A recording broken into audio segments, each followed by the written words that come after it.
လဲဒါဘာဖြစ်တာတော့ဒီရတဲ့ဘာစီစဉ်ရှိလဲပြောလေဒီနေ့ဘာဆိုင်လေးဒီနေ့ဘာပေးဝင်အောင်လေဒါအရန်သိချင်နေကြပြမယ်လား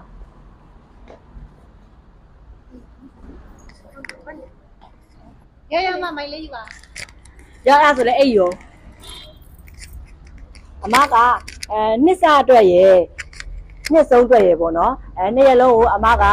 လက်ဆောင်လေးတွေပေးဖို့အစီအစဉ်ရှိတယ်အဲ့ဒါတယောက်ချင်းစီတိုင်းကိုတဦးချင်းစီတိုင်းကိုအမလက်ဆောင်လေးတွေပေးမယ်နောက်တစ်ခုကကြတော့2000ခွဲဖို့ပြည့်တာလေအမက customer တွေကိုထပ်ပြီးတော့လက်ဆောင်တစ်ခုထပ်ပေးမှာဖြစ်တဲ့အတွက် customer တယောက်ချင်းစီတိုင်းကလက်ဆောင်2မျိုးရမှာဖြစ်တဲ့အတွက်ဖွင့်ပြူ hair salon ကိုတန်းခဲ့ဖို့လည်းဖိတ်ခေါ်ရနော်လိမ့်စာလိမ့်စာကကြတော့အမှတ်80နဲ့စီပင်လမ်းမပေါ်ကွန်ပျူတာမှတ်တိုင်းကန်တာယာလမ်းတောက်မှာရှိပါရဲ့နော်ဒီရဲ့2026မှာလေကျမချေရတဲ့ဧည့်သည်တွေအတွက်9ရက်သားသမီးပေါင်းလဲစိတ်ချမ်းသာခြင်းကိုယ်ကျန်းမာခြင်းနဲ့ပြေဝစွာနေရပြီးတော့စီးပွားလက်လာပါလေတိုးတက်အောင်နေကြပါစေနော်